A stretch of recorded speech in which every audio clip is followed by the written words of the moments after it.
दोस्तों नमस्कार। आप सभी का बहुत बहुत स्वागत है और आप देख रहे हैं एग्री मस्ती।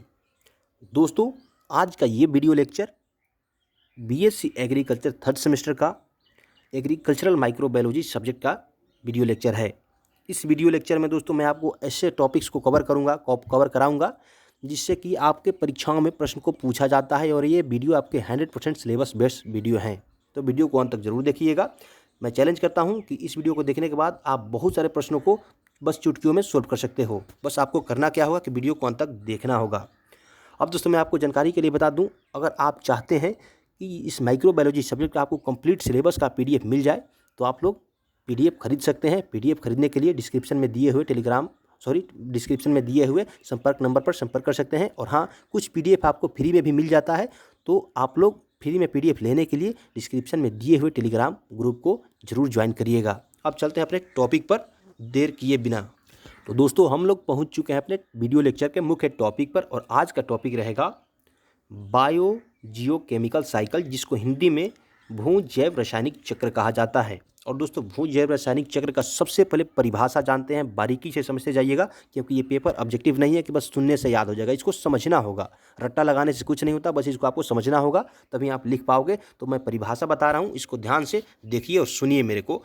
तो सबसे पहले परिभाषा पढ़ते हैं। सजीवों और उनके निर्जीव परिवेश के बीच तत्वों की चक्रीय गति को भू रासायनिक चक्र कहा जाता है। किसको कहा जाता है? तो सजीवों और उनके निर्जीव परिवेश के बीच तत्वों की चक्रीय गति को जैव भू रासायनिक चक्र कहा जाता है।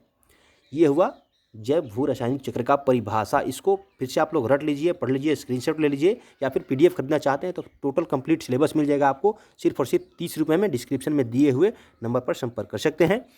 अन्यथा कोई बात नहीं, आप लोग इस वीडियो को देखिएगा तो इससे भी आपको काफ़ी मदद मिलने वाला है। और दोस्तों जैसे ये हुआ जैव भू रासायनिक चक्र।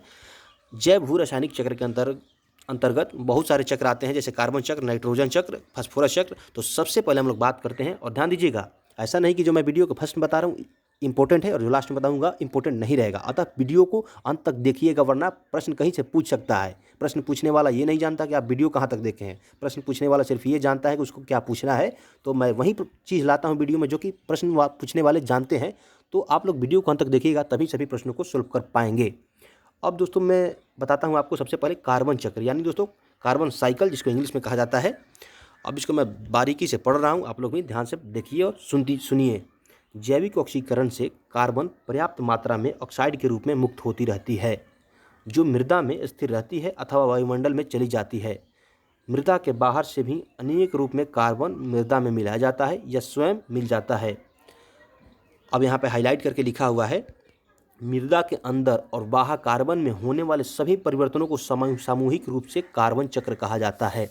अगर आपसे शॉर्ट में पूछा जाए तो बस आप इतना बता दीजिएगा यहाँ से लेकर के यहाँ तक कि मृदा के अंदर और बाहर कार्बन में होने वाले सभी परिवर्तनों को सामूहिक रूप से कार्बन चक्र कहा जाता है। और आपसे लॉन्ग में पूछा जाए तो भाई आपको तो ये सभी चीज़ों को लिखना होगा यहाँ से लेकर के यहाँ तक। तो आप लोग पढ़ लीजिएगा फिर से, मैं आपका टाइम ख़राब करना नहीं चाहता। बस आप लोग इंपॉर्टेंट चीज़ को जानते जाइए, समझते जाइए। और दोस्तों ये कार्बन चक्र जैसे ही ख़त्म होता है इस टॉपिक में, उसके बाद नंबर आता है नाइट्रोजन चक्र का। ये बहुत इंपॉर्टेंट है, इसको बार बार पूछा भी जाता है। तो ये हुआ आपका नाइट्रोजन साइकिल।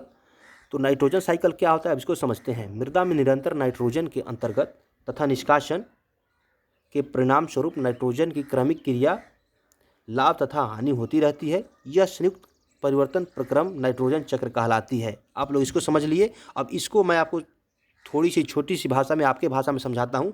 जैसे आपसे पूछा जाए शॉर्ट में कि नाइट्रोजन साइकिल क्या होता है, नाइट्रोजन चक्र क्या होता है, तो आप लोग इसको सुन लीजिए। मृदा में नाइट्रोजन का चक्रीय आवागमन नाइट्रोजन चक्र कहलाता है। लेकिन हाँ, इसको बस आप इस प्रश्न में पूछा जाए नाइट्रोजन चक्र क्या होता है तो बस इतना लिखने से कुछ नहीं होगा। अतः आपको ये सभी देखना होगा, लिखना होगा। जैसे नाइट्रोजन चक्र को एक बार आप लोग विस्तार से देखिए। मृदा में निरंतर नाइट्रोजन के अंतर्गत तथा निष्कासन के परिणाम स्वरूप नाइट्रोजन का क्रमिक लाभ तथा हानि होती रहती है। यह संयुक्त परिवर्तन प्रक्रम नाइट्रोजन चक्र कहलाती है। इतना लिखेंगे तो आपको अच्छा नंबर मिलेगा, वरना कम नंबर लेना है तो आप इसको भी लिख सकते हैं। मृदा में नाइट्रोजन का चक्रीय आवागमन नाइट्रोजन चक्र कहलाता है। अब दोस्तों आगे बात करते हैं फास्फोरस साइकिल या फास्फोरस चक्र का। हालांकि मैं आपको इतना बारीकी समझा रहा हूँ, फिर भी अगर आप लोगों को समझ में ना आए तो आप लोग कमेंट करके पूछ सकते हैं। और हाँ दोस्तों, मैं यह हमेशा से यही प्रयास करता हूँ कि आप लोग के लिए कुछ अच्छा किया जाए, तो आप लोग मेरे को सपोर्ट करिए इस वीडियो को लाइक करके और इस चैनल को सब्सक्राइब करके, और साथ ही साथ दोस्तों कमेंट भी 2-4 कमेंट जरूर कर दीजिएगा। अगर कोई प्रश्न हो तो उसको भी पूछ लीजिएगा, ठीक है, कमेंट के माध्यम से। अब मैं आपको बताता हूँ फास्फोरस चक्र। तो ये फास्फोरस साइकिल क्या होता है इसको भी समझते हैं। जब फास्फोरस यौगिक जल के साथ समुद्र में चले जाते हैं तो वहाँ पर चट्टानों के रूप में परिवर्तित होकर लंबे समय तक चक्रीकरण प्रक्रम से अलग हो जाते हैं। तब यह चट्टान पृथ्वी के उथल पुथल द्वारा पुनः जल में घुल जाती है, जिससे यहाँ मृदा पौधे को प्राप्त होने लगता है। विभिन्न ऊर्जा स्तरों में जीवों की मृत्यु के पश्चात उनके कार्बनिक पदार्थ सूक्ष्म जीवों द्वारा गठित कर दिए जाते हैं और इस प्रकार यह चक्र लगातार चलता रहता है। दोस्तों मैं अब आपको इसको आपके भाषा में समझाता हूँ ताकि आपको समझ में आ जाए, क्योंकि समझ में आएगा तभी आप लोग लिख पाएंगे, रटने से कुछ नहीं होता। जब फास्फोरस यौगिक जल के साथ घुलकर समुद्र में चले जाते हैं, मतलब जो फास्फोरस यौगिक है अगर समुद्र में चला गया जल के साथ घुलकर तो वो चट्टान के रूप में वहाँ पे हो जाता है। लेकिन जब चट्टान बन जाता है तो वो लंबे समय तक वो प्रक्रिया से दूर हो जाता है। फिर क्या होता है, तब यह चट्टान पृथ्वी के उथल पुथल द्वारा, जब पृथ्वी में उथल पुथल होती है तो ये चट्टान क्या होता है, फिर से टूट जाता है, घुल जाता है पानी में।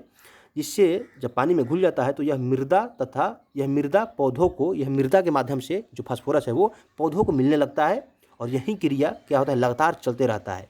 जैसे सबसे पहले क्या हुआ कि फास्फोरस जल में चला गया, चट्टान बन गया और फिर उसको मृदा अवशोषित कर लिया, मृदा अवशोषित करने के बाद पौधे अवशोषित कर लिया और फिर क्या हुआ, फिर जब पौधे मर गए तो फिर जल के साथ घुलकर फिर पानी में जाकर के चट्टान के रूप में बन जाएगा। तो ये क्रिया लगातार चलते रहता है और इसी क्रिया को फास्फोरस चक्र या फास्फोरस साइकिल कहा जाता है।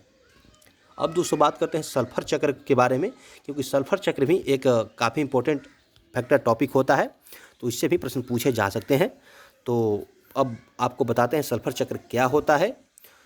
तो सल्फर चक्र या सल्फर साइकिल पौधों को विभिन्न माध्यमों द्वारा सल्फर की पूर्ति की जाती है तथा जब पौधे की मृत्यु हो जाती है तो उसके शरीर में उपस्थित सल्फर पुनः अपघटित होकर मृदा में मिल जाती है और यह चक्र लगातार चलता रहता है। इसी को सल्फर चक्र कहा जाता है। अब मैं इस टॉपिक को आपके भाषा में समझाता हूँ, गांव वाले देहात वाले लोकल भाषा में समझाता हूँ।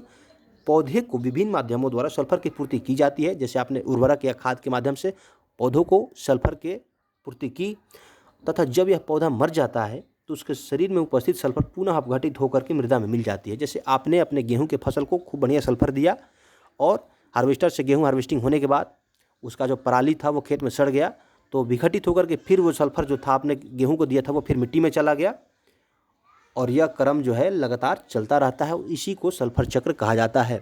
दोस्तों मैं उम्मीद करता हूँ कि इस वीडियो के माध्यम से आपके काफ़ी सारे प्रश्नों का हल करने में आसानी होगी। तो इसी तरह के वीडियो लगातार देखते रहने के लिए और इस एग्री मस्ती को सपोर्ट करने के लिए आप लोग इस चैनल को सब्सक्राइब करके वीडियो को लाइक कर दीजिएगा। ये मेरा आपसे हम्बल रिक्वेस्ट है। और मैं यही चाहता हूं कि जिन छात्रों को कंप्लीट सिलेबस का PDF चाहिए वो लोग डिस्क्रिप्शन में दिए हुए संपर्क नंबर पर संपर्क कर सकते हैं और PDF परचेज कर सकते हैं, या इसके अलावा कुछ फ्री में PDF लेने के लिए आप लोग टेलीग्राम चैनल को ज्वाइन कर सकते हैं। टेलीग्राम का लिंक आपको डिस्क्रिप्शन में मिल जाएगा। वीडियो यहीं समाप्त करते हैं और मिलते हैं फिर नेक्स्ट वीडियो में। तब तक के लिए जय किसान और जय कृषि विज्ञान।